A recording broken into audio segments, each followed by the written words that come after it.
Radhe Radhe everyone. आज की video में हम जानेंगे कि पाप मोचनी एकादशी का व्रत हमें कब करना है, व्रत कैसे करेंगे, व्रत में पूजा कैसे करेंगे और पाप मोचनी एकादशी व्रत का पारण हम कब करेंगे। यानी संपूर्ण जानकारी आपको आज की वीडियो में मिलेगी। वीडियो को आप अंत तक जरूर देखना।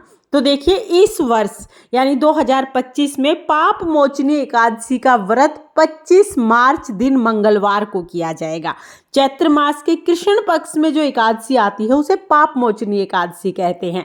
पाप मोचनी एकादशी का व्रत पूजन करने से जो मनुष्य व्रत पूजन करता है उसके तो सभी पाप नष्ट हो ही जाते हैं, साथ में उसके पूर्वजों के भी सभी पाप नष्ट होते हैं और उसके पूर्वजों को भी मुक्ति मिलती है। पाप मोचनी एकादशी का व्रत इस वर्ष 25 मार्च को किया जाएगा। तो 25 मार्च को सुबह सुबह स्नान आदि करने के बाद फिर हमें एकादशी व्रत का पूजन करना है। अगर आप लड्डू गोपाल जी की सेवा करते हैं तो लड्डू गोपाल जी को बढ़िया सा स्नान करा के सुंदर सा श्रृंगार कर लीजिएगा।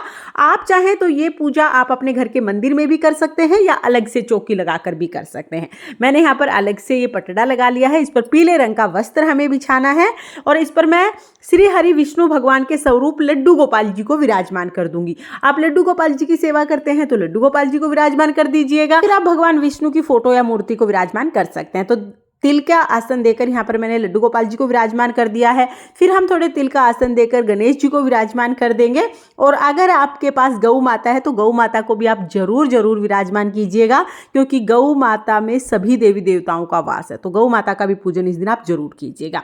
उसके बाद हम देसी घी का दीपक जलाएंगे और हाथ जोड़कर संकल्प करेंगे, हे भगवान, आज मैं आपके निमित्त ये व्रत पूजन कर रही हूँ या कर रहा हूँ। आप मेरी पूजा को स्वीकार करें, मेरी गलतियों को क्षमा करें और मेरी मनोकामनाओं को पूर्ण करें। ऐसा संकल्प करने के बाद फिर हम पूजा शुरू करेंगे। तो सबसे पहले जल के छींटे लगाकर भाव रूप में हम स्नान करा देंगे। तो यहाँ पर लड्डू गोपाल जी को हमने पहले ही स्नान करा दिया था। अब हम गणेश जी को स्नान करा देंगे। उसके बाद वस्त्र के रूप में गणेश जी को हम कलावा समर्पित कर देंगे। आप जनेऊ भी चढ़ा सकते हैं। लड्डू गोपाल जी को पहले ही हमने वस्त्र पहना दिए हैं। चंदन का हमें तिलक लगाना है, क्योंकि एकादशी के व्रत में ना चंदन का तिलक लगाया जाता है। और साथ में ही हम तिल समर्पित करेंगे। तो दिए में भी आप तिल जरूर डालिएगा, क्योंकि कहते हैं जितने दिए में तिल चटकेंगे उतने ही हमारे पाप कटते हैं। के बाद देखिए, अगर आपके पास फूल है तो आप फूल समर्पित कर दीजिएगा। अगर किसी कारण से आपके पास फूल नहीं है तो कोई बात नहीं, बगैर फूल के भी आप ये पूजा कर सकते हैं। गणेश जी को भोग समर्पित करेंगे तो गणेश जी के भोग में तुलसी नहीं डालनी है, इसलिए गणेश जी को हम अलग से भोग समर्पित कर देंगे। पाप मोचनी एकादशी के व्रत में खीरे का भोग समर्पित करना बहुत महत्वपूर्ण है। तो खीरे का भोग आप जरूर समर्पित कीजिएगा। साथ में कोई भी फल या ड्राई फ्रूट का भोग भी आप समर्पित कर सकते हैं। आप चाहें तो आप दूध का भोग भी समर्पित कर सकते हैं। और लड्डू गोपाल जी को, श्री हरि विष्णु भगवान को जब आप भोग समर्पित करें तो उसमें तुलसी आप जरूर डाल दीजिएगा। तो यहाँ पर तुलसी युक्त भोग हमने लड्डू गोपाल जी को समर्पित कर दिया है। साथ में हम जल समर्पित कर देंगे। इसके साथ ही हमें गौ माता का भी पूजन करना है। तो गौ माता को भी हम चंदन से तिलक लगाएंगे, बछड़े को भी तिलक लगाएंगे, तिल समर्पित कर देंगे और साथ में ही गौ माता को हम हरी घास समर्पित करेंगे।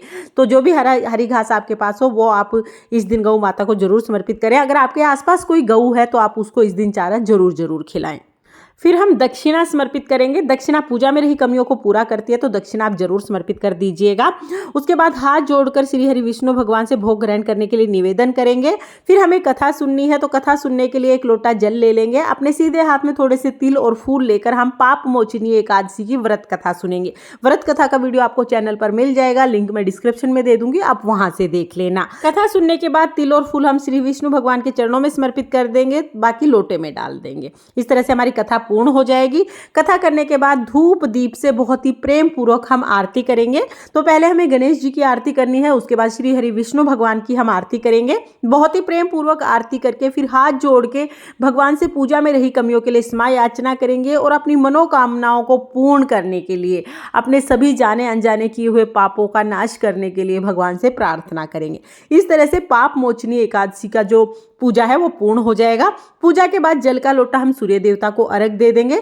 जो भी भोग प्रसाद हमने चढ़ाया है वो घर के सभी सदस्यों में बांट देंगे। और जो दक्षिणा चढ़ाई है वो अगले दिन द्वादशी को जो हम दान करेंगे उसी में इस दक्षिणा को भी दान कर देंगे। तो इस तरह से हमें सुबह के समय पूजन करना है। सुबह सुबह पूजा करने के बाद आप चाय पानी पी सकते हैं।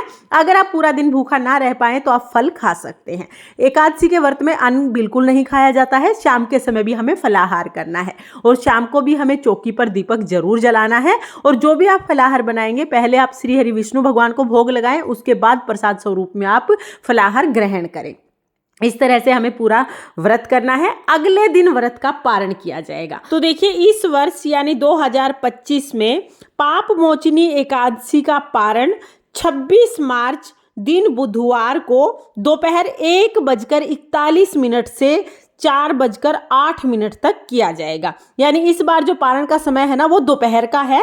दोपहर में 1:41 से शाम के 4:08 तक आप इस व्रत का पारण कर सकते हैं। व्रत का पारण अब की बार थोड़ा सा लेट होगा तो आप समय अच्छे से देख लीजिएगा। तो फ्रेंड्स इस तरह से हमें एकादशी व्रत करना है। व्रत का पूजन कैसे करना है, कब व्रत होगा, पारण कब होगा, संपूर्ण जानकारी मैंने आपको दे दी है।